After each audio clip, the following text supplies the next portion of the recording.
Great. Look, it is great to be always great back in this amazing city called Launceston. I'm a mainlander and I've learnt to say Launceston, and particularly given the nature of this conference. No, this will be fine. Yeah. Given the nature of this particular conference, that whole idea of becoming kind of like a child-friendly city, the first in Tasmania and maybe the second in Australia. What an exciting concept. And certainly, as you've had the experience listening to a whole pile of presenters around this particular theme over the last 2 days. You've had 8 presenters, you've had an opportunity to participate in a number of workshops. A lot of listening. Now's the time for you to engage in the conversation. Right at the end of the conference, after everything you've heard about this concept of a child-friendly city, where do you want to take it? What needs to begin to happen? How do you begin to make it kind of like a reality? For me, probably one of the most exciting things that I had in my life was during that post kind of like time when apartheid collapsed in South Africa, to work with Nelson Mandela on the formulation of what was really almost the very first bit of action that his government in 1994 put in place. And it was the formulation of a national youth strategy. In many ways, something similar to what we're talking about. And I'll never forget in the Parliament that he used these words: there can be no keener revelation of a society's soul than the way it treats its children and its youth. And I suppose to me, working a lot with UNICEF and being very much committed to kind of like their Charter of Rights, the whole concept of a city beginning to take that on, embracing it, kind of like making that something that really brings together all of the stakeholders, I think is incredibly exciting. Africans have always had this particular proverb: it takes a whole village to kind of like raise a child. And I particularly love the other side of it. It takes a child to also inspire a village. And I suppose what we really see within this concept of a child-friendly kind of like city is that whole concept of really gathering everyone's kind of like mindset around what is it that we are really going to kind of like do. I also love those words, the Sitting Bull, when he once said, "Let our minds together see what life we can make for our children." And I suppose particularly I find it exciting with North American Indians that often when they come together to start planning and think about what are we going to do, they talk about planning for 7 generations out. That whole vision of what is it that we want to kind of like create as a community, and particularly for their children and their grandchildren. My background is I'm a trained historian. My master's thesis was on revolution. Can I ask you, what is it that those 2 revolutions have in common? The French Revolution and what we've been seeing in the Arab Spring in the last 18 months across the Middle East. What do they share in common?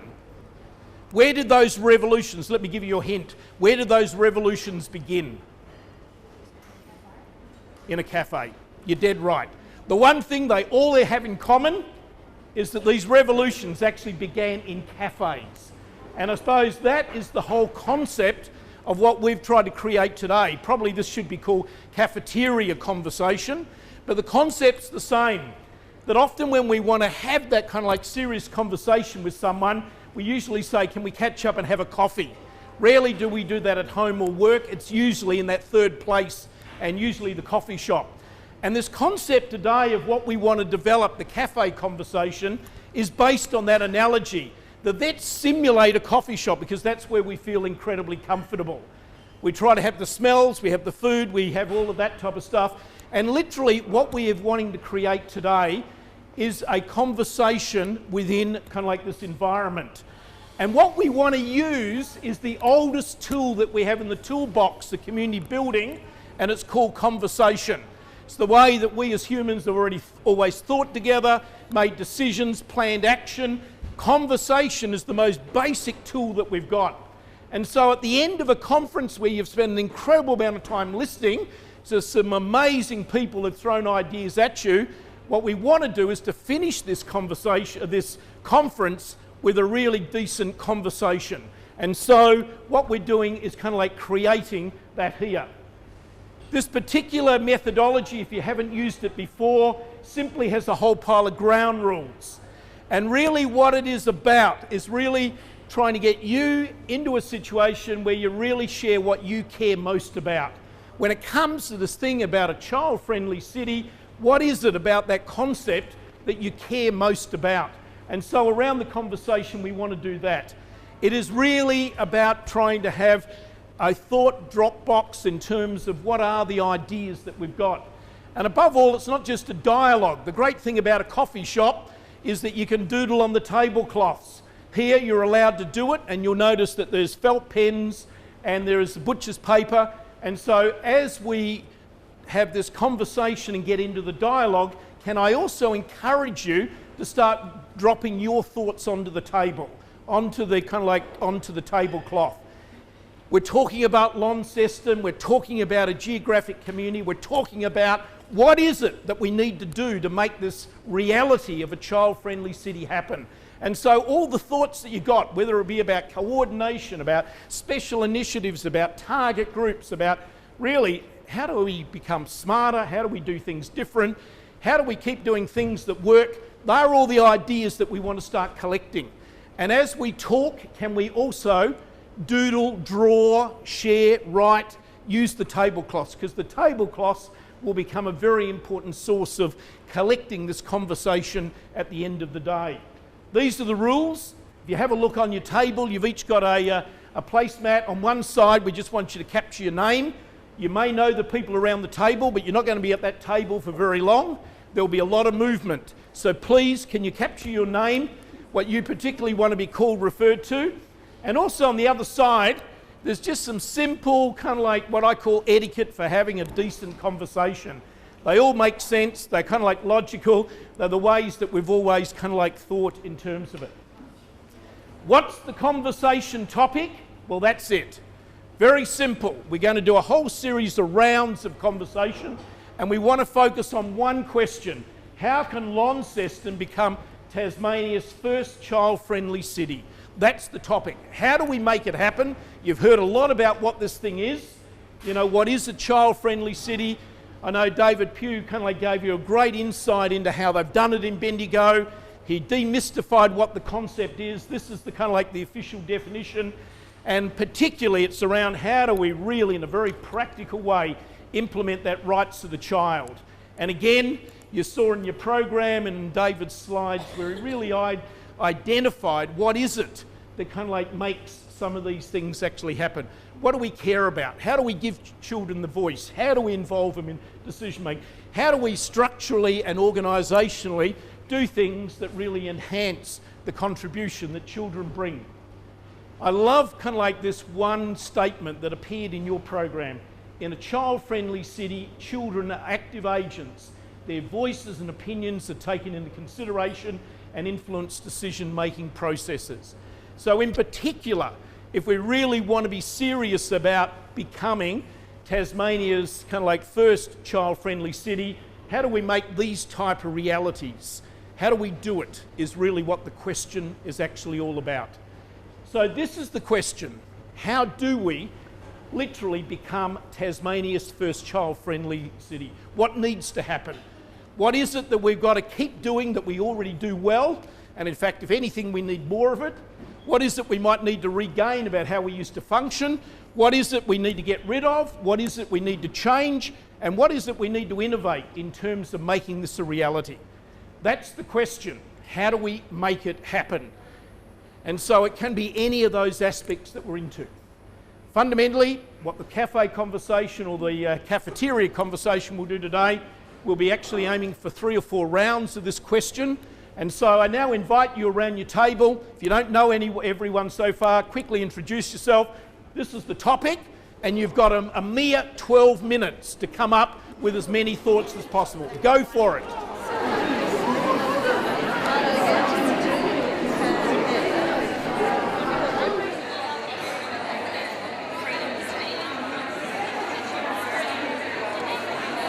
Yeah, very much on a community level, but I was also thinking how about, is there maybe something that needs to happen at the parenting level that, that you can start there as well. So, I don't know, whether parents can be trained or, parenting classes makes a safe community, but it's a small, like family level of work as well, of what the individual families need. For example, like the refugee community, people who are coming from other cultures, their own way of bringing up children are different from this way, and there are some very good customer way of bringing up children, but there are also harmful ways of bringing up children. And these people, you tell them that you can't do this, but they don't know the alternative.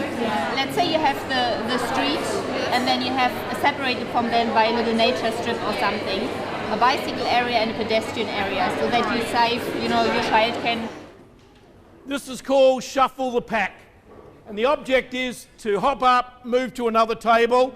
The role of the host who remains on the table, your job for he or she is to firstly make sure everyone introduces themselves. Can everyone make sure you take your labels with you?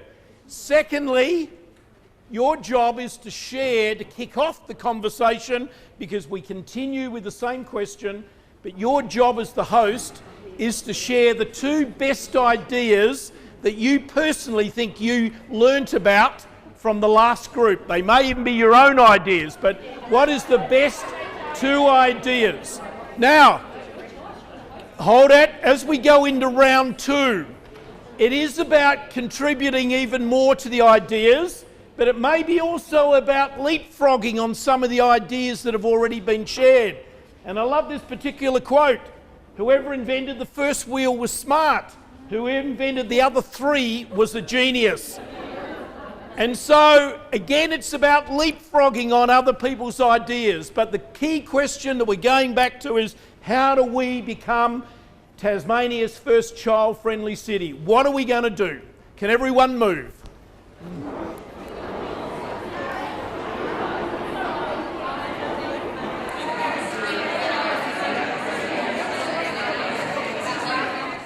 What I want to do now is try to, though, get a census of what really matters the most to kind of like you.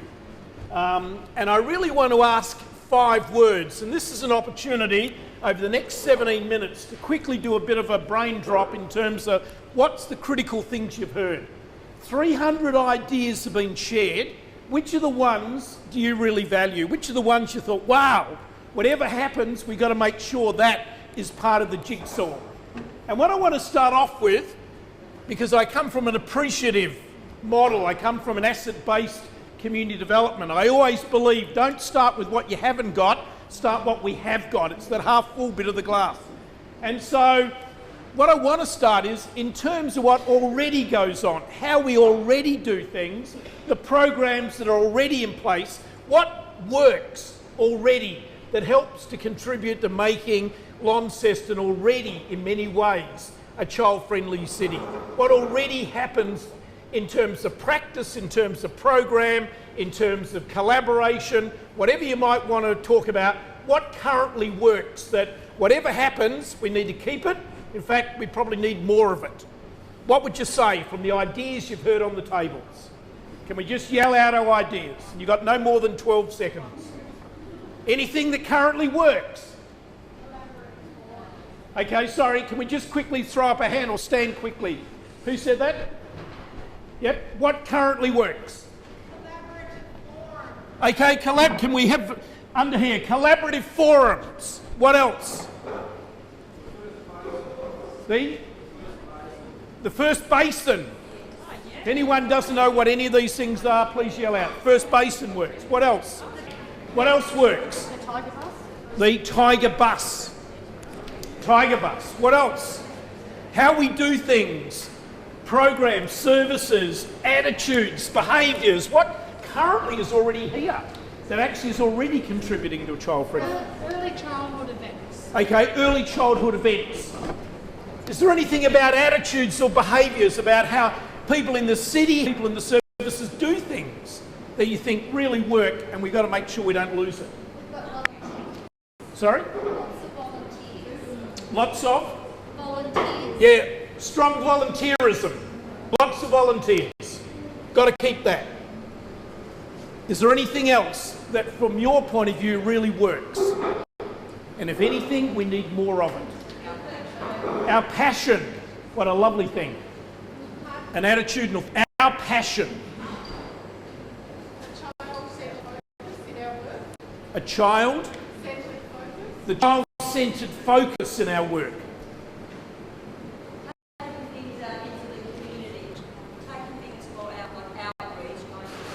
Yep. The outreach activities already happening in parks. Yeah, I think there's some safety there when there is the safe at home project. The safe at home projects. Okay, can we just make sure we just keep going down the list until we fill it up and then we'll go to the right. Yep. Anything else? Anything else that really works? So the Streets Alive program. Okay. Anything else that people want to add to the retain list? We can't lose it. Our open spaces. Our open spaces. Very easy to lose open spaces today. You're talking about open public spaces, parks and gardens. The green areas. Can't lose them. They're part of it. Well, can I throw up a second word? What is it that we used to do, but somehow we lost it? Maybe because of competitive tendering, because of funding cuts, because somehow it just got dropped. Okay, the night in the gorge used to work. We've lost it. Is there anything else? The Basin concerts. You can tell which age group they're from. Okay, what else? Is there anything else that used to work? Can we yell out? The fairy tale concert. Hold it, sorry. Kids playing with each other in the street. Kids playing with each other in the street. Just playing with each other in the streets. How important. Okay, anything else? Festivali used to be free. The Festivali used to be free.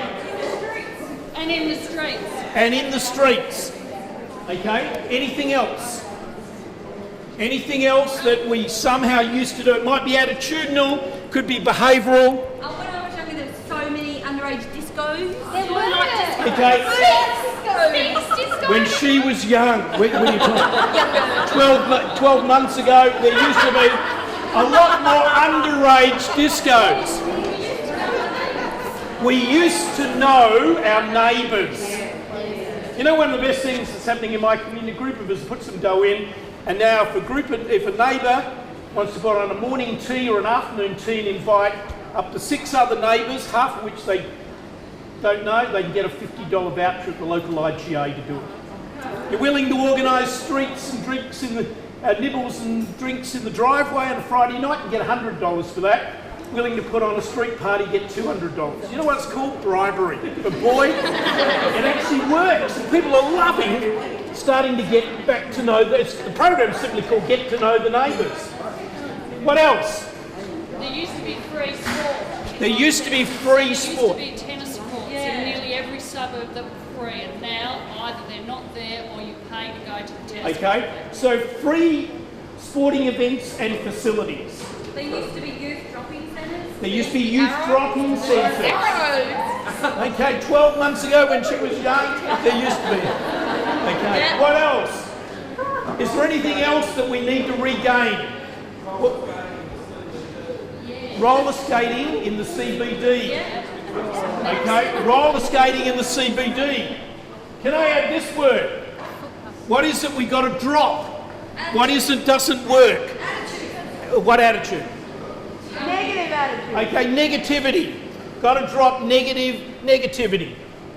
Anything else that we got to drop? Doesn't work. Counterproductive. Get rid of it. Stereotyping about our young people. Stereotyping. Yep. Short buckets of funding. Short buckets of funding. We all know what that means? Yep. Obsession with risk. Risk stopping everything. Yeah, obsession with risk. Risk stopping things. Okay? Some of these behavioural, attitudinal. Yep. Boring playgrounds for children. Boring playgrounds for children. Boring playgrounds for children. Anything else that you heard today that we've got to get rid of? Litigation. Sorry, Lee? Expensive parking. Expensive parking. Sorry? Fear of young people. Fear of young people. Anything else? Well, can I put up a fourth word? What is it we got to change or modify? Yep. Okay, public liability insurance. I reckon across Australia in 1 year we lost over probably 100 Christmas festivals because of public liability. Christmas parades just suddenly went out the door. Too expensive. What a loss. When we go into this change, what needs to be changed or modified in terms of how we do things to make it better? The? Okay, retail businesses welcoming our children. Anything else that we need to do different? Maybe about how we work together, behaviour, attitude, program, service.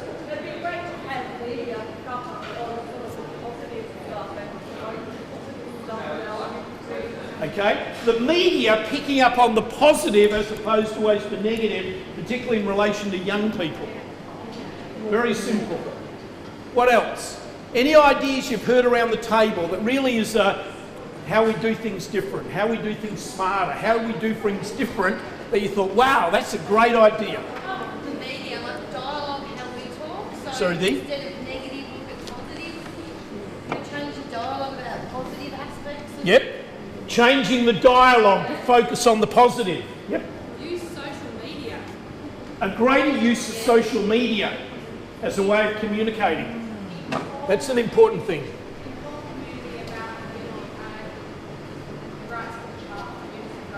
Okay, more educating the community, the broader community, about the rights of the child. Yep. Anything else you would modify or change? Any ideas on the table that you thought, wow, that's a great idea? And it's really a change thing, a modifying thing. Children should be heard and seen.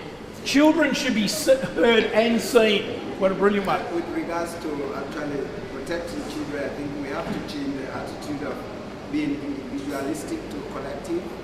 Okay. If I see somebody's child, I know it's difficult here, but if I see the child is in danger, it's my concern. Yep. At least I have to stop by and try to Okay. tell that child that what you are doing is dangerous or where you are is this. So that's collective Yep. living. Responsibility. Yeah, but individuals, I've seen people, children are in danger or something's happening there, they just pass. Sure. Pass Okay. by. So let's regain that collective responsibility for our children rather than focus on individualism and it belongs to someone else. Okay, anything else that you'd modify or change? So, okay, so uniting the elderly and children type initiatives. Okay? Sorry, just... Follow through on commitment. If we say we're going to do it, let's do it. Okay, follow through on commitments that we make. That's a statement about us. Yep. Advertising. What are you going to do? Change it. I'm in a university and there's a Bacardi rum ad on 3 different billboards. Why are our teenagers exposed to alcohol promotion in a place of study? Okay. There you go. So, change in terms of the dominant advertising messages Yes. that are coming through, and we're sitting in a great example of that. They have their place, but not in the mall Yeah. and not in certain Okay. places like that. Okay. Great statement. Yep. I would like to see disability Okay. Disability to invisibility. I think we know what that means. Lovely way of expressing it. Yep. Can I have the final word? What is it that we currently don't do that we need to introduce, create, innovate? What are some of the good ideas you've heard today about new ways of doing things that we currently don't do? Yep. More regular activities for youth. Pretty basic and simple. Anything else? child audit. A youth was having a child audit. So, for example,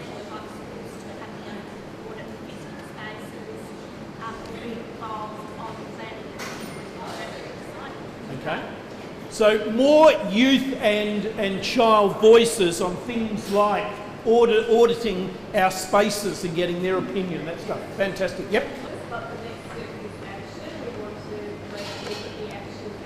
Okay. So voices to action. Yep. Sorry, and yep.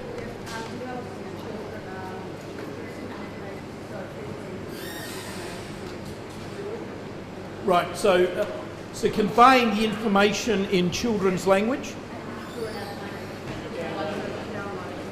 Okay, and through an application. I thought you were talking about application form. You mean an app? Yeah, an app. Okay. More applications. Yep. More programs in schools. Yep.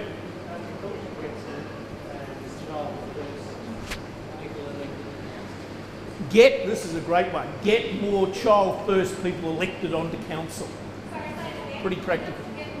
Get more child first people elected onto council. The political, yep.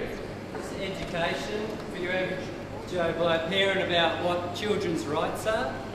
Yep. Like a big street sign in the middle of the mall actually stating what children's rights are. Okay, so can we add that? I think we got one, somewhere we talked about educating people about the rights of the child.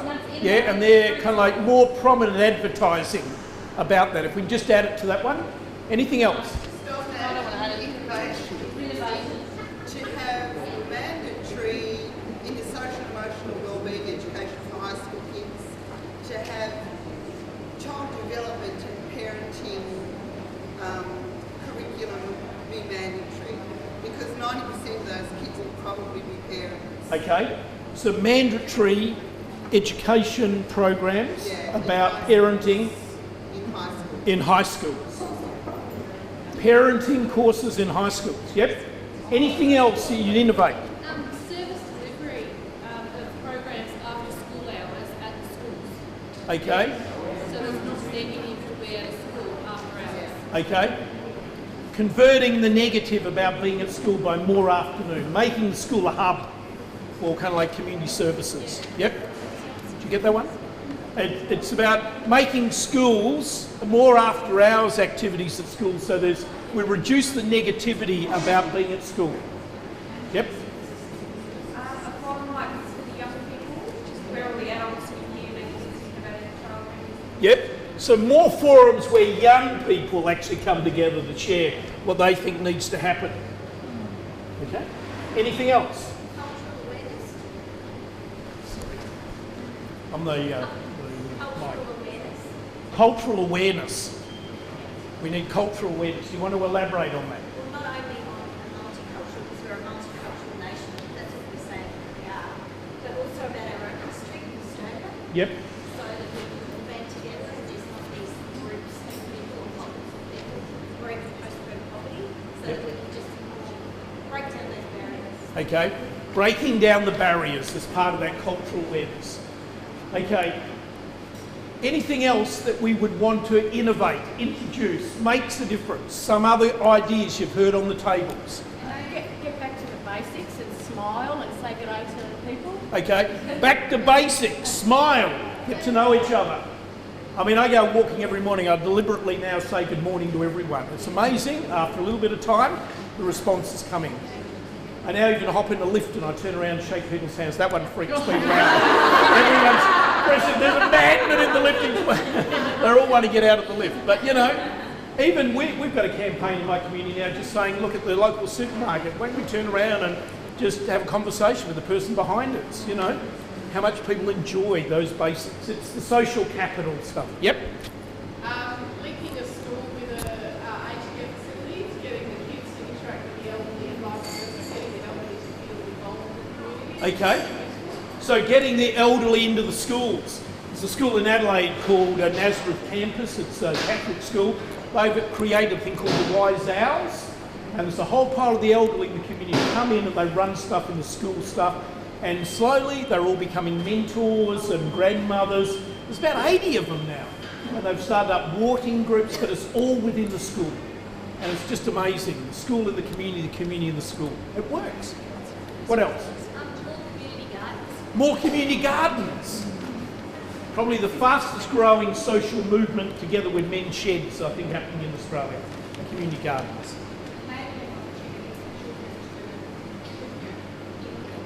Yep. If we add that one to the one where we talked about more forums like this, it's about enabling young people and children to contribute to the thinking about the doing, the making it happen, the engaging of young people and children in making it happen. Is that right? Okay. Listen, in 15 minutes we've generated about 40 ideas, 45 ideas there. Under Regain there, we've actually got 12 things. The Night in the Gorge, the Basin Concert, the Fairy Dell Concert, just playing in the streets, free festivals, underage discos, know your neighbours, free sport and facilities, youth drop-in centre, roller skating in the CBD. Is there anything else that you would add? Anything else that currently works that we can't afford to lose? Yeah, we have a really good theatre movement, arts and theatre movement. Sorry? Theatre, we have a really good theatre, performing arts. Okay. That we need to keep. Retain our theatre and all of our kind of like visual arts. So retain. Okay. City Park. Sorry? 20 years ago. Retain City Park. Yeah. Sorry. I got the... Yep.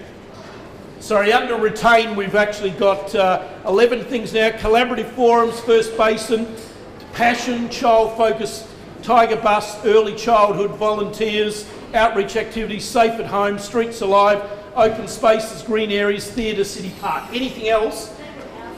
Suthi?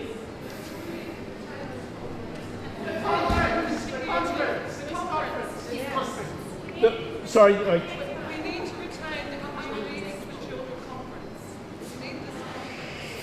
conference. We need this conference to keep going. Yeah. Sorry about that. Okay. Anything else? Can I just ask where you've got the ones over on the right, can we just put a line through and put them down below? There's a reason why we need to have everything running down. Sorry? Neighbourhood houses. Neighbourhood houses. Got to retain our neighbourhood houses. Okay, we've now got about 15, 16 things there. What about under Regain? Is there anything we've listed there about 12 things? Is there anything that we've got to regain that currently we lost and we need to get back? Visiting health professionals to schools, dental buses, school nurses, we don't have that anymore. Okay, visiting health professionals that used to attend schools, we seem to have lost it. Okay? Anything else that we've got to regain? Is there anything about how we do things that you think we used to do better, but somehow for a whole pile of reasons we seem to have lost it and we need to get it back?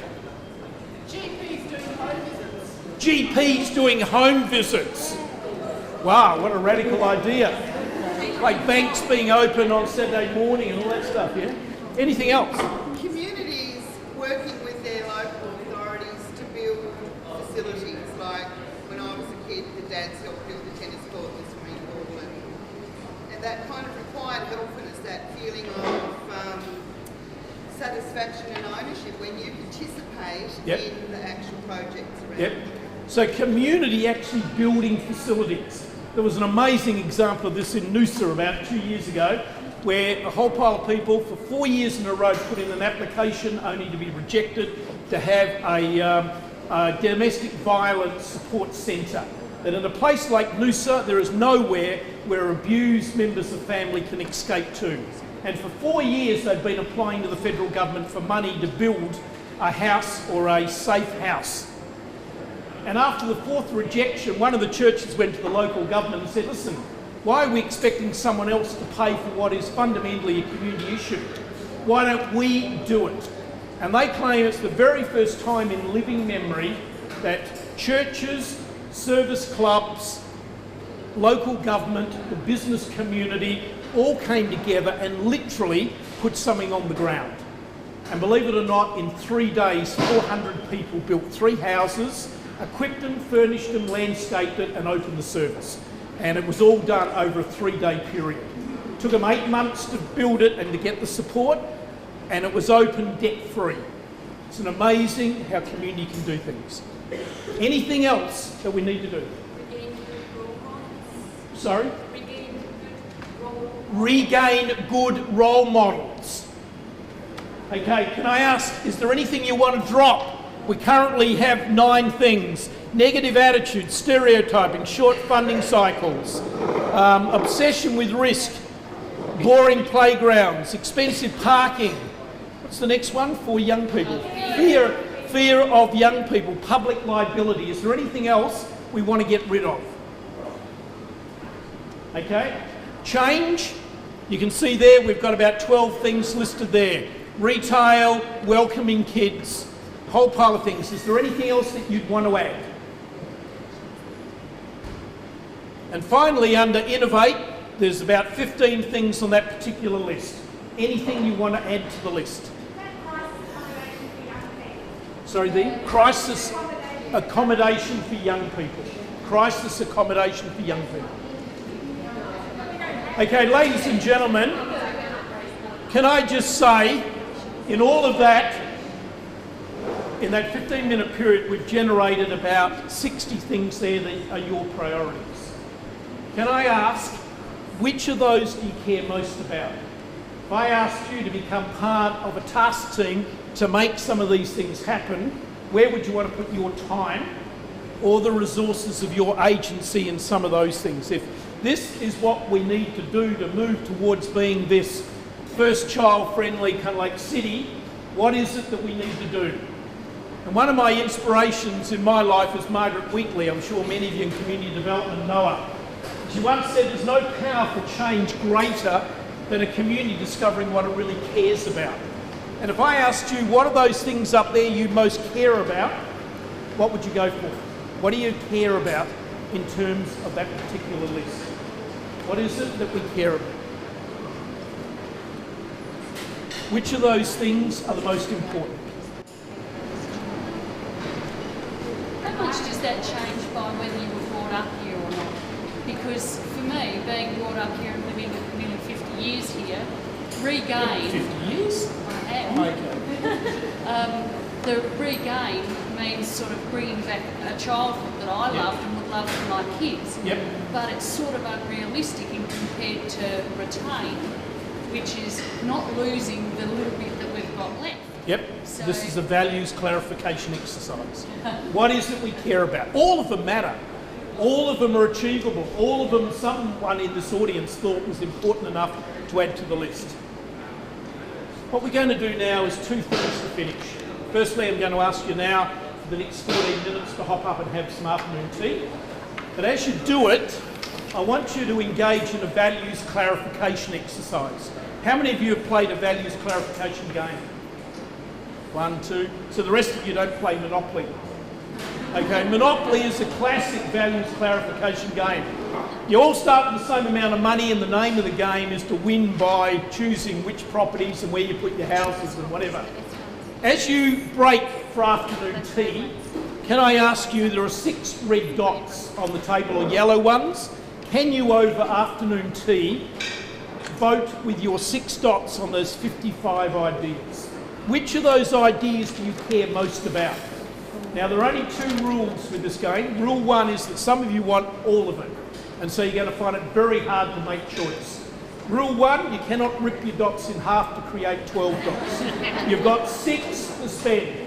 And rule 2 is you cannot put more than 2 dots on any one idea.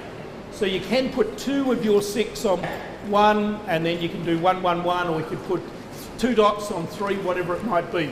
But what we simply want to do is over afternoon tea, we want to then kind of like move into just identifying which of those you care most about.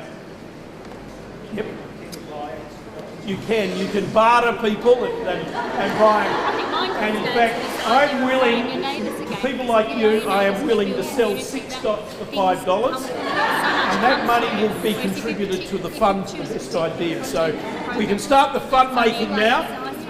What we're then simply going to do is come back as the last exercise of the day. Can I ask you, how many of you are aware of this man? His name is Harrison Owen.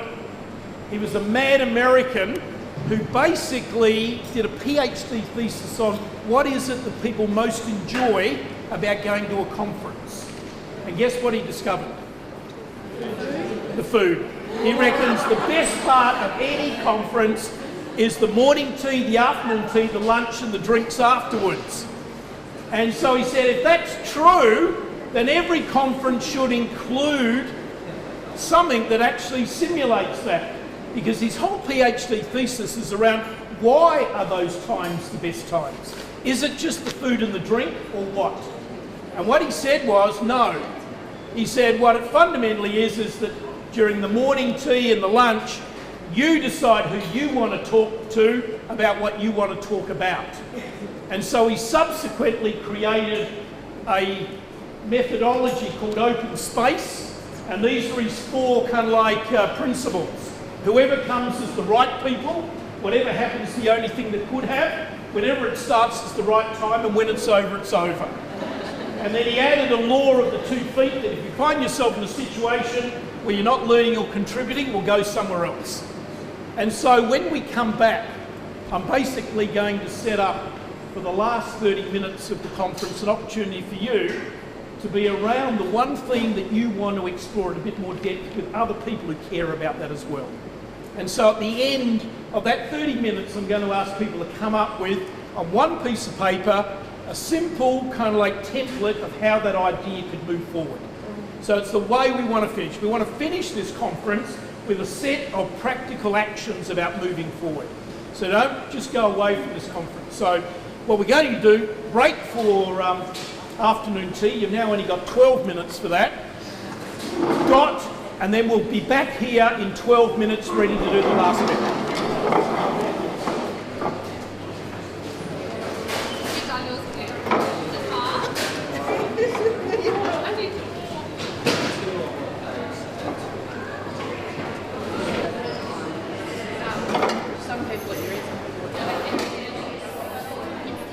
Ladies and gentlemen, just in closing, I'm sure all of you a number of times have used this simple thing that we refer to as dot democracy.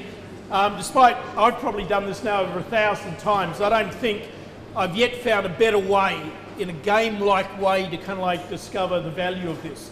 And I suppose it came out to me recently. I was involved in doing the community strategy for a place called Halls Creek up there in the Kimberleys. Fundamentally 94% Indigenous community, but it's a community made up of a lot of warring tribes, in the sense that there's 16 different Aboriginal groupings in the town. Much of it because of the way that their ancestors were dumped into this particular place. They don't particularly like each other. They speak at least 6 different languages, a lot of division between the groups. And I'll never forget asking a group of grandmothers there if we want to get everyone out to try to prioritise all the ideas. Like, we've had all these separate conversations, but how do we find out what the whole community thinks are the priorities? And the grandmothers came out with a very practical strategy. They said the only way you can do it is next Thursday. It's pension day. We all come to town, put on a barbecue in the main street and put up everything along the fence of the swimming pool, and between 10 in the morning and 4 in the afternoon, let's have one long sausage sizzle, free Coke, and give people the dots to vote. And believe it or not, 800 people participated in the activity. It worked. It's an incredible activity. Just want to go back now to Harrison Owen's concept of open space. We've got a whole pile of ideas there, and we're currently, you can see some of the voting that's starting to come out. It's interesting to see that there's about 8 or 9 of those ideas have got a very large number of support. What I want to ask you is, if you had to rally and have one final conversation today, and you've only got 20 minutes for it, but with other people who really care about that particular theme, topic, idea, initiative, service, whatever it might be, what would you choose? One final conversation today, and what would you personally like it to be around with other people who care about that?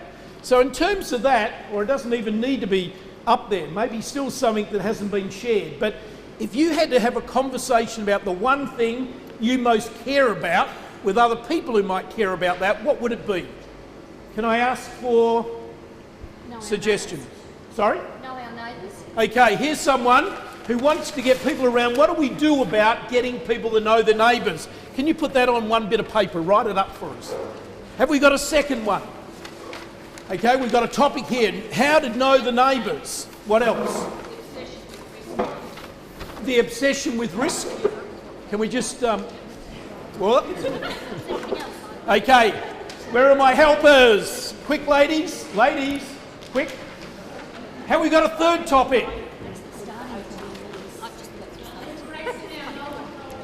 Okay, embracing our multicultural community. Can you just put that on one bit of paper? Have we got a fourth topic? Reaching the unreachable kids, was it? Someone wanting to talk about reaching the unreachable. Have we got a fifth topic? What else do you care about? Open spaces, and how do we make them available for all ages? Okay, do we have a sixth topic? Is there anything else that people care about? How do we get youth involved in forums like this? Do you want to just scribble that on a bit of paper? Do we have a seventh topic? Can I just ask, if you have a look up here, the things that got heavy voting, get to know your neighbours, got 18 votes.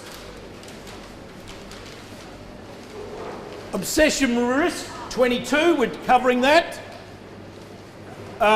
Media picking on the positives of young people, that got 20 votes. Anyone interested in talking about how do you make that happen?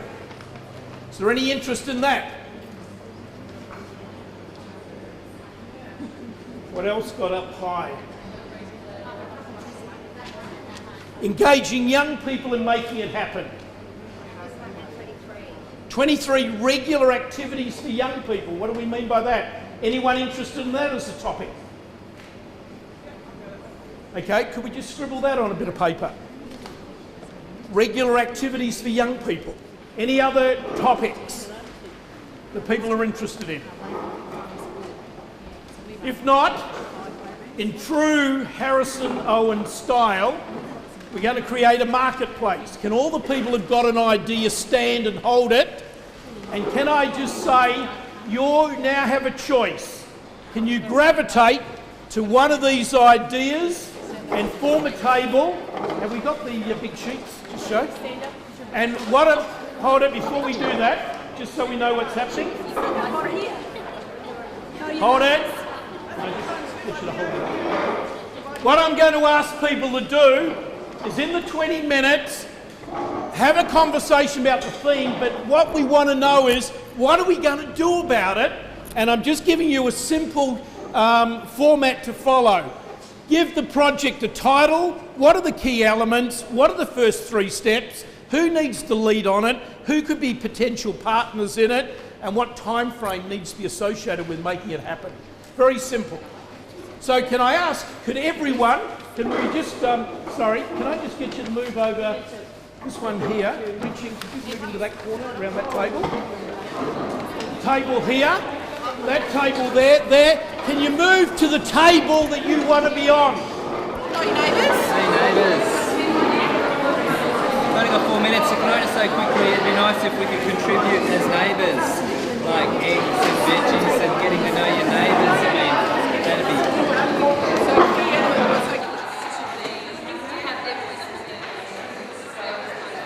Ladies and gentlemen, I know most of you could have done with a lot longer, but we do want to really commit to finishing at 4:30. But what would be really interesting is to allow each group 52 seconds to kind of like share their thoughts. And so what I'm simply going to ask is, can you select at least one person in the group to actually report back, and for 1 or 2 others in the group to hold up the one-pager for everyone. So I wonder, what was the smartest idea in the group? The smartest group? The dumbest group? Any group? Who's willing to kick off? Okay. So I wonder whether we can have one person to share and another to hold the thing up so everyone can see. Hold it out this way. So we were talking about all age open spaces, and we were coming from the idea of, because we're talking about child-friendly cities, and the idea of kind of older people having fear of younger people, and that older generations and younger generations, perhaps it would be good if they mixed more. So that was kind of where we were coming from, the idea that if we had spaces where everybody goes there and everyone uses the space, then they might get to know each other a bit more, and that would be positive for children and young people as well. So that was where we were coming from. We realised as we were chatting that these places do exist to some extent in Launceston already, and so we're perhaps not talking about reinventing the wheel and coming up with building a whole new space, but perhaps using those spaces better and renovating them a bit more. So the key elements: it needs to be big, it needs to be free, it needs to be interesting, it needs to be multi-use so that different people can come in and hire it and use it for different events and activities. It needs to be safe, of course, and it needs to be inclusive so that people with disability are able to use it, hearing impaired, sight impaired, and that kind of thing. The first 3 steps: community participation and involvement is vital. Those people in the local area need to have input into what they think what they want the space to be like.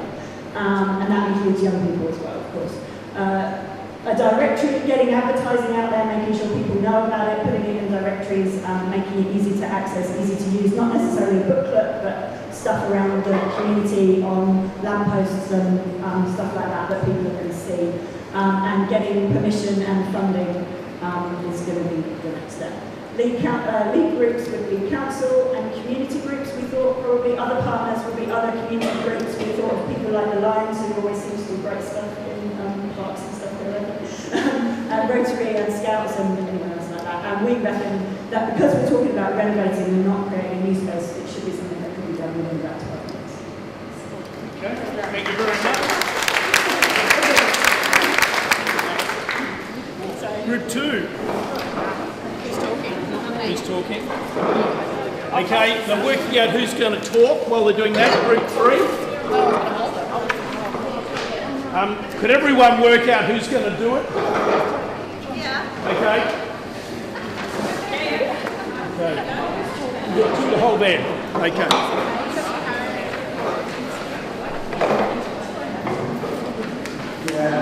Our title or topic was embracing our community culture. Embracing our multicultural community, and the elements were attitude to differences. Those need to be positive. Your attitude towards other cultures should be a positive one and not a negative one. So we're saying that is one of the things. The other one is acceptance, welcoming individuals from other communities or other cultures. And understanding cultural sensitivity, you should, when you come across other people from other cultures, you should have at the back of your head why people do things in different ways, and be conscious of how to approach them when you're dealing with them. And the other one is appreciating newcomers instead of fearing them, instead of saying that they are coming in to invade us, they are going to take our jobs, they are going to do this, they are going to do that. You should know that people coming from other cultures have a lot to give, so that this community can be a rich one. And the first 3 steps: addressing the past generations, racism through media and schools. We know that the older generation are the people who are afraid more of people coming in this country, whereas the young people who've grown up with children from other cultures who go to school don't mind it. So we're saying that the school is a nice place to be able to teach about the benefits of other people coming to other here to live.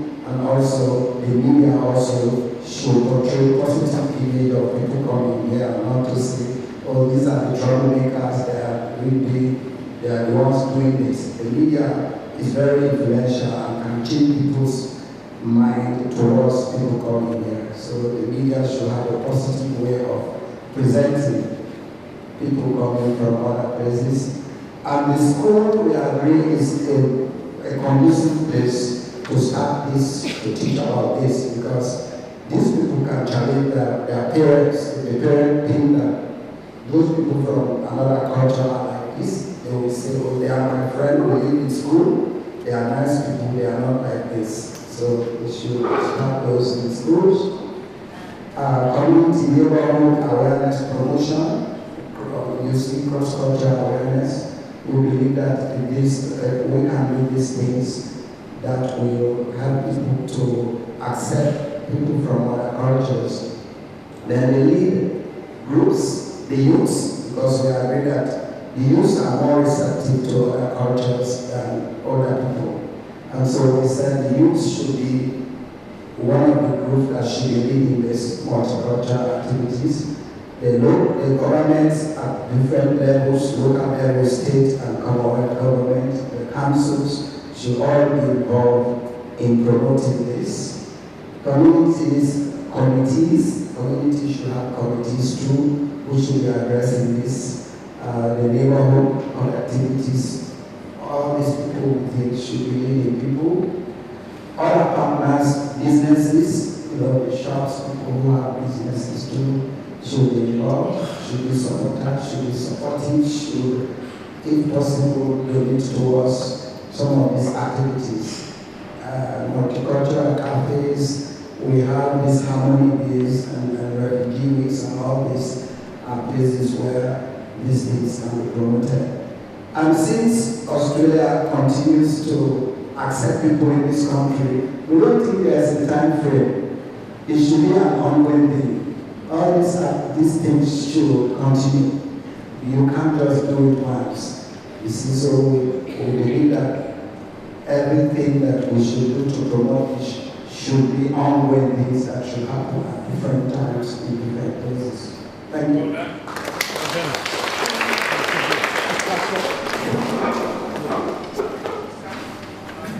One of the most powerful ways to get things across are really stories.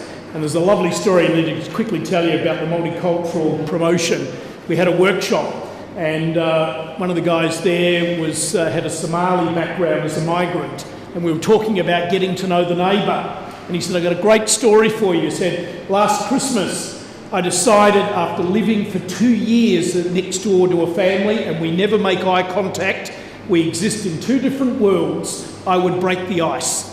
So on Christmas Day, I went and knocked on the front door of the house, and when the neighbour opened the house, I said, Merry Christmas.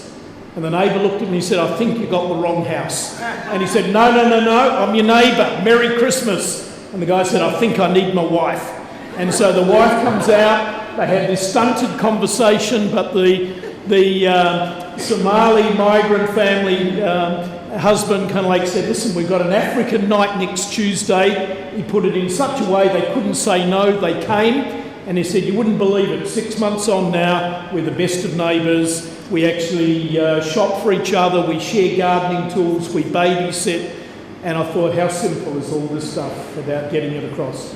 And I think one of the things is we all need those stories. I mean, we can talk about all the concepts and ideas, but the world's made up of stories, not atoms. Where's the get to know your neighbour group? Okay. Okay, we've now only got 45 seconds per group. Okay, well, we really thought that this was really, really important because really all the rest would stem from getting to know your neighbours. You get to know your neighbours and other people get to know their neighbours. You come together and you can do all these other wonderful things that you want to do. So some of the key elements is just talking to each other, respecting each other's boundaries, finding common interests, and looking out for each other, you know, especially when you're going away on holiday, somebody to collect your mail, or in my case, put out the rubbish next week. Some of the steps, we're sort of all over, so they're not necessarily in order and things, but one of the most important things, use an opportunity to come together, so like Christmas, have a Christmas barbecue, or a giant garage sale for the street. Close off the street for the kids to play for it.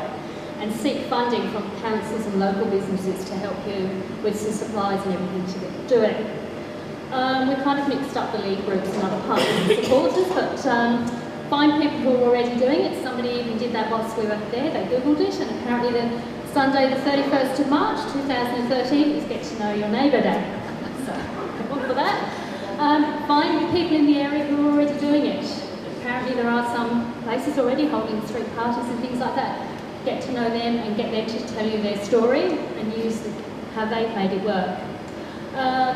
City Council to use for creating an event and maybe getting them to close the road, depending on what road you're on for it. Local businesses to support you.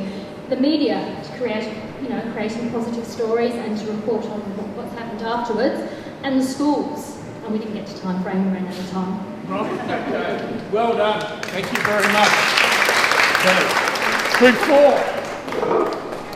The youngest person in the group. Hello.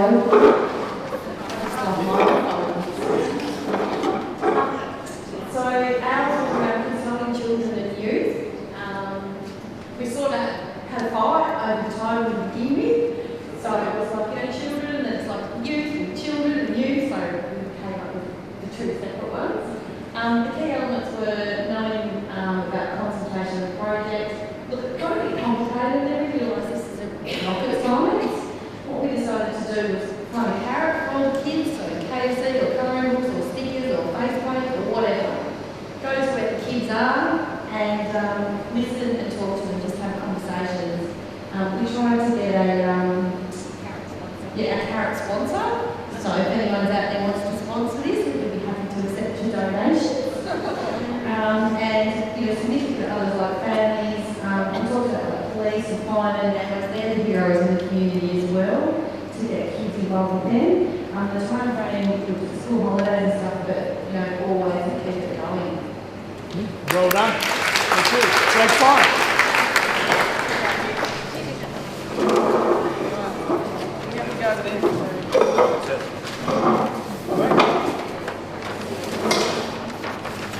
So I think we can blend in with a couple of other groups that are already happening. Regular activities for young people. So we say we need young people to tell us what they want. If they don't want regular activities, it ain't going to happen. So that'll be the end of it right there. Needs to be regular, dependable and low cost, so it doesn't cut anyone out of the equation. Owned and run by a group of young people with support, because we don't want to set them up to fail. Needs to be held at a location they own where they feel comfortable. So it's no good for a bunch of oldies to get together and say, you need to have a group here, because it's not going to work. So 3 steps, youth forum, and that's another table group, I think, in the youth setting to brainstorm ideas. Bring the key stakeholders to meet with the youth instead of bringing the youth to meet with the key stakeholders, because you need to do it that way so they feel comfortable.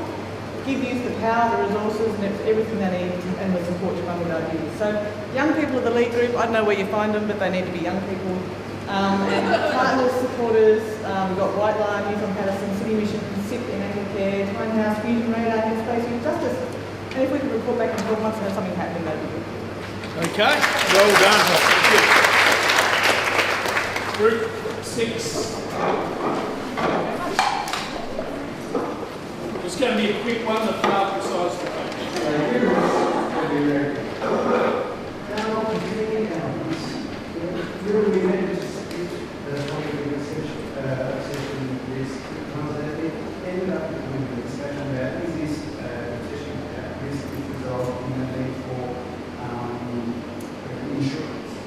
due to the potential for litigation, which was stopping the income to retain like knowing divorce, etc. Or was it about risk for parents being concerned about risk to their kids and being obsessed with that and kids not getting out there financially exploring rights, doing the activities that we know kids like to do and want to do, while not ignoring the genuine. When we have a discussion, we think about that actually. We need to be put a bit of a strength perspective on this, and we need to become more obsessed about the benefits. What do we gain from this rather than what's to lose from, what might happen, what might go wrong. And we become focused on what might go wrong, the cost of the insurance, etc. So, it ended up looking at, if we really look at the parental kind of things, we want to help change the parental risk, perception of risk and safety. So don't we want to look at companies or organisations concerned about risk of litigation? One suggestion provides an automatic coverage insurance coverage that's for appropriate organisations that has a dollar amount ceiling put in. Basically, insurance is there for organisations like the ones we work with and supporting organisations and community organisations. We at the same time want people to accept the social responsibility to accept the responsibilities of their own actions and not to pursue this society where people are looking to sue one another or to sue their organisations. So we really want to change community perception regarding the benefits instead of the risks. As to where to from here, potential community forums to discuss with parents and communities about what are the benefits compared to the risks, and conversations, to start the conversation with organisations such as the Tasmania Community Fund and potential insurers who may underwrite these things, such as RSC as an example. As to who's going to do it and when, stay tuned.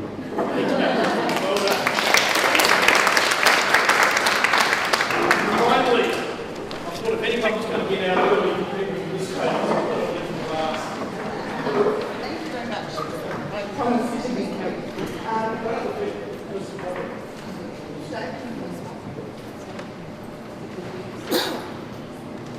We worked on reaching the unreachable, accessing vulnerable children in vulnerable families that don't access the services and facilities to which they are entitled and children have rights. So, very quickly, the key elements of this kind of engagement were that we need to have some assertive and proactive ways of, and creative ways of approaching families through the school pick-up yard, the supermarket,